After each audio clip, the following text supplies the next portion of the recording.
جی بسم اللہ الرحمن الرحیم. یسألونک عن الانفال قل الانفال للہ ورسولہ فاتقوا اللہ واصلحوا ذات بینکم واطیعوا اللہ ورسولہ ان کنتم مؤمنین. لوگ آپ سے مال غنیمت کے بارے میں سوال کرتے ہیں. آپ کہہ دیجئے کہ مال غنیمت اللہ اور اس کے رسول کے لیے ہے، اور اللہ کی نافرمانی سے ڈرو اور آپس کے تعلقات درست رکھو اور اللہ اور اس کے رسول کی اطاعت کرو اگر تم واقعی مومن ہو. عزیز طلبہ، سورۃ الانفال آیت 1.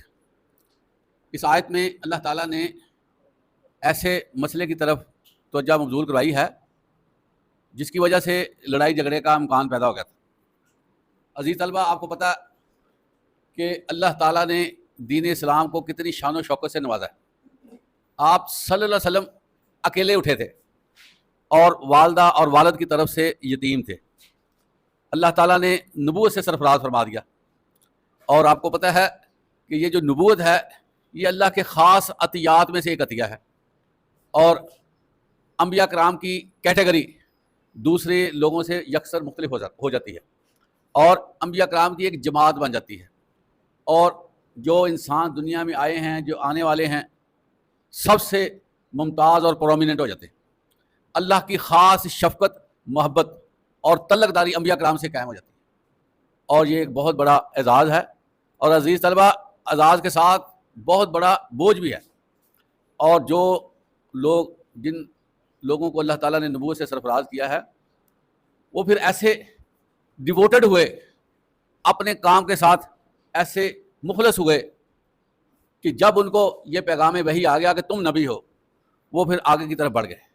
پھر انہوں نے آرام کی طلب نہ رکھی، پھر انہوں نے سکون نہ چاہا، پھر انہوں نے اپنے آپ کو اس حوالے سے وقف کر لیا، اور نہ صرف دن کے وقت، راتوں کو بھی شامل کیا، اپنے آپ کو اللہ کے لیے وقف کر کے کام کیا. پھر اللہ نے ان کی ایسی طبیعتیں بنائی کہ وہ بڑے ہی زیادہ پولائٹ ہو گئے، لوگوں سے محبت کرنے والے ہو گئے. زبان میں اللہ تعالیٰ نے بڑی شیرینی دے دی، لوگوں کے سے اچھا تعلق داری کرتے رہے. تو اپنے آپ کو جان جوکھوں میں ڈال کر لوگوں کو فائدہ پہنچانے کی حد درجہ کوشش کی، دنیا میں بھی اور آخرت کے لیے تو بہت زیادہ کوشش کی. اب اللہ تعالیٰ نے محمد صلی اللہ علیہ وسلم کو عالی شان مرتبہ عطا فرمایا کہ نہ صرف نبی بنایا، نہ صرف رسول بنایا، بلکہ تمام انبیاء اور رسول کا سردار بھی مقرر کر دیا. تو یہ چیز ہمارے لیے بھی خوش بختی کی علامت ہے کہ ہم اس امت سے تعلق رکھتے ہیں جس کا نبی اور رسول تمام انبیاء کرام کا سردار ہے. اور اللہ نے اپنے نبی کو بڑا درجہ بھی دیا، ساتھ ساتھ بہت زیادہ انعامات بھی دے. ایک بڑا انعام یہ دیا کہ آپ صلی اللہ علیہ وسلم کے دور میں ہی مکہ میں جب آپ تشریف لے گئے تو فتوحات کا ایک لمبا چوڑا سلسلہ شروع ہو گیا. ادھر غزوہ ختم ہو رہا ہے، دوسری طرف جا رہے ہیں، ادھر اسائنمنٹ مکمل ہوئی، دوسری اسائنمنٹ شروع ہو رہی ہے. تو جب آپ مکہ میں 10 سال رہے، اس میں غزوات ہی غزوات تھے، جنگیں ہی جنگیں تھیں. تو صاف ظاہر ہے کہ اللہ تعالیٰ نے ایک طاقت بنا دیا، جہاں جاتے تھے لوگ پہلے سے ہی ڈر جاتے تھے، اور بہت سے غزوات جو ہے وہ لڑائی کے بغیر ہی کور ہو گئے. غزوہ تبوک جو تھا وہ جتنے غزوات ہیں سب سے بڑا تھا. اتنا بڑا تھا کہ عالمی طاقتیں جو ہے مسلمانوں کے مقابلے میں تھی، آپ اندازہ کریں. اور مسلمان ابھی نو وارد تھے، ابھی نئی نئی ریاست قائم ہوئی تھی. وہ نسلوں سے ایک بڑی قوم تھی، نسلوں سے انہوں نے جو ہے اپنے آپ کو منوایا ہوا تھا، آپ اندازہ کریں. اور ان کے پاس جنگی وسائل کتنے تھے، کیا کچھ نہیں تھا ان کے پاس. چنانچہ غزوہ تبوک کے لیے مسلمانوں سے جو ہو سکا تیاری کی، اور سب کو لے کر آپ صلی اللہ علیہ وسلم نکل گئے. لیکن جو بات بتانے والی وہ یہ ہے عزیز طلبہ کہ جب ان کو پتہ چل گیا کہ مسلمان سارے اکٹھے ہو کے آگے ہیں، تو اللہ تعالیٰ نے دشمن پر مسلمانوں کا رعب ڈال دیا، اور کافروں کے حوصلے پست ہو گئے، اور انہوں نے میدان میں آنے کی بجائے گھروں میں پناہ لے لیا، اپنے جنگ کرنے کا انہوں نے ارادہ ترک کر دیا. یہ ایک مثال میں آپ کو دے رہا ہوں. تو مشرکین مکہ کے ساتھ بھی جنگیں ہوئی ہیں. تو یہاں پر بتانا آپ کو یہ مقصود ہے کہ جب جنگ ہوتی ہے تو اس وقت مال غنیمت حاصل ہوتا ہے. مال غنیمت سے مراد عزیز طلبہ وہ ہے جو دشمن چھوڑ کر بھاگ جاتا ہے. وہ مال جو ہے بڑا اہم ہوتا ہے. پہل جو دوسرے انبیاء کرام گزرے ہیں جنہوں نے بھی جنگیں لڑی ہیں، ان کو کیا ہوتا تھا کہ جو مال غنیمت ان کے ہاتھ میں آتا تھا ان کو اکٹھا کر کے کھلے میدان میں رکھا جاتا تھا، اور آسمانی آگ آتی تھی، بجلی آتی تھی، اس کو ختم کر دیتی تھی. لیکن اللہ نے خاص کرم کیا امت محمدیہ پر کہ جو فتح حاصل ہو، جو مال غنیمت ہو، وہ مسلمان اس کو قبضے میں لے لیتے. مال غنیمت عزیز طلبہ دو طرح کا ہوتا ہے. ایک مال غنیمت ہے سامان حرب، ایک مال غنیمت ہے جو استعمال کی چیزیں ہوتی ہیں. دوسرا مال غنیمت انسانوں کی شکل میں ہوتا ہے جس میں مرد بھی شامل ہیں اور عورتیں بھی شامل ہیں. تو دو طرح کے مال غنیمت ہوتے ہیں. تو صحابہ کرام کے ذہنوں میں یہ سوال آیا کہ یہ مال غنیمت کا اب کیا کرنا ہے. تو اس میں کچھ مسائل بھی بن رہے تھے.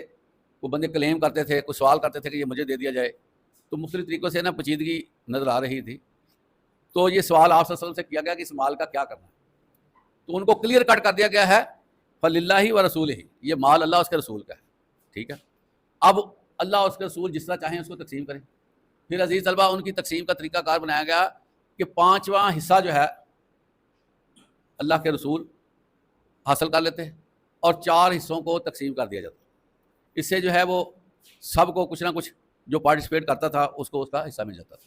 جو یہ سلسلہ جو ہے پھر آگے بڑھتا گیا اور مختلف طریقے سے یہ تقسیم ہوتی رہی. اس کے بعد اللہ تعالیٰ فرماتے ہیں فاتقوا اللہ, اللہ سے ڈرو. دیکھیں میری بات سنیں, یہاں پر کیوں آیا ہے اللہ سے ڈرو؟ کہ مال غنیمت کا مال بڑا زیادہ ہوتا تھا تو تھوڑا سا لالچ کا مادہ پیدا ہو جاتا, تھوڑی سا ہرس پیدا ہو جاتا, تو اس میں سے کچھ اٹھا بھی لیتے تھے. ایک شخص نے مال غنیمت سے ایک چادر اٹھائی, ایک چادر اس نے لپیٹی, تو آپ سے فرماتے ہیں اس نے آگ کی چادر اپنے اوپر لی ہوئی ہے. اور اتنا سخت آرڈر تھا کہ کسی شخص کو اجازت نہیں ہے کہ گھر میں کوئی چیز اپنی مرضی سے لے کر آئے. تو آپ صلی اللہ علیہ وسلم کے سخت آرڈر سے صحابہ کرام سے غلطی سے کسی وجہ سے کوئی چیز ہاتھ میں پڑی گھر چلے گئی تو انہوں نے دوبارہ لا کر وہاں پر رکھ دی کہ یہ ہمارا حق نہیں. تو یہ ہمارے لیے پوری گائیڈ لائن ہے کہ جو لڑائی کے نتیجے میں چیزیں ملتی ہیں وہ ریاست کا حق ہوتا ہے اور اس کو ایک طریقہ کار کے مطابق جو ہے وہ تقسیم کیا جائے. اس حوالے سے کہا گیا کہ فتق اللہ, اللہ سے ڈرو, کیونکہ انسان کی اصلاح کے لیے جو سب سے اہم ٹول ہے, جو سب سے اہم طریقہ کار یہ ہے کہ بندہ اللہ سے ڈرے. کیونکہ انسان کے اندر جو ہے وہ جو نفس ہے نا وہ اس کو ابھار دیتا ہے اور اسی طرح شیطان اس کو مس گائیڈ کرتا ہے. لیکن عزیز طلبہ یہ دیکھیں بات بڑی اہم میں آپ کو بتانے لگا ہوں, بڑی غور طلب بات یہ ہے کہ جس کا دل اللہ سے ڈر جاتا ہے نا, جو اللہ سے خوف کھاتا ہے, اللہ کے سامنے اس کو احساس ہوتا ہے کہ میں نے حاضر ہونا ہے, تو اس دل پر شیطان اثر نہیں کر سکتا. یہ دیکھیں کرائٹیریا اللہ نے دیا ہے, اس کرائٹیریا کو سمجھنا ضروری ہے. ہم لوگ جو ہیں وہ پوری طرح اللہ کے بارے میں کنسیپٹ نہیں بناتے اور نہ ہی پوری طرح اللہ کی اتھارٹی کو سمجھتے ہیں, نہ اپنے دل میں بساتے ہیں. اللہ تعالیٰ فرماتے ہیں کہ میں انسان کی آنکھ میں جو خیانت پیدا ہوتی ہے نا, کسی کو دیکھ کر لالچ کا آ جانا, وہ اللہ تعالیٰ کہتا ہے میں آنکھ کو سمجھ جاتا ہوں کہ اس کے دل میں یہ خیانت ہے. پھر اللہ تعالیٰ فرماتے ہیں کہ جو پوشیدہ چیزیں سمیٹ کے وہ دل میں رکھتا ہے نا, وہ میں اس کو جانتا ہوں. دل میں جو آخری درجے پہ رکھتا ہے چیز اس کو میں جانتا ہوں. لیکن عزیز طلبہ یہ بندہ کون سلجھے گا, کون سمجھے گا؟ جس کے دل میں اللہ کا ڈر ہوگا. اللہ کے ڈر کے بغیر مسئلے حل نہیں ہوں. آپ صلی اللہ علیہ وسلم نے جو اہل صحابہ کی تربیت کی ہے وہ یہی تقوی کے حوالے سے کی ہے.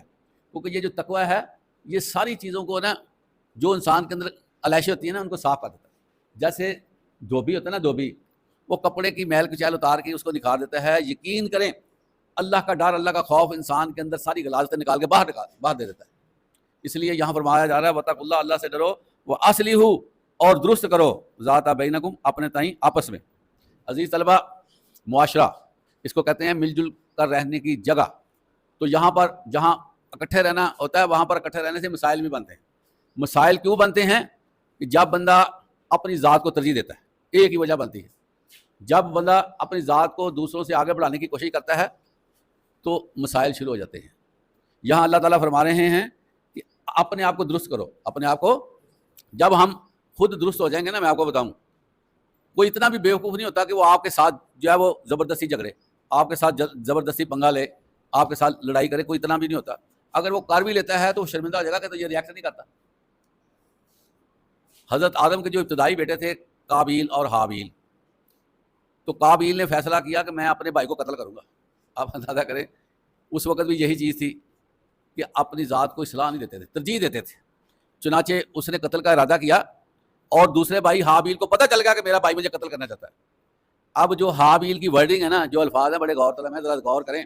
بندہ بہت سیکھتا ہے, ہر چیز سے سیکھنے کا موقع ملتا ہے. حابیل کہتا ہے میرے بھائی تو نے قتل کرنا تو کرو, میں نے تیرے اوپر ہاتھ نہیں اٹھانا, میں اللہ سے ڈرتا ہوں, میں نے اللہ کی جنت لینی ہے, میں اللہ کے ہاں جواب دوں, میں یہ کام نہیں پڑھوں گا, میں تمہیں اپنے ہاتھ تمہارے خون سے رنگ لوں. اندازہ کریں اس وقت بھی یہ سینس تھا.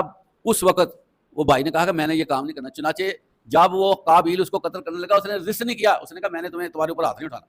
عزیز طلبہ اب دیکھیں, جب سے دنیا بنی ہے, جب سے حضرت آدم علیہ السلام آئے ہیں, قابیل کا اور حابیل کا ذکر ہو رہا ہے, لیکن قابیل کا کن الفاظ میں ذکر ہوتا ہے آپ کو پتہ ہے.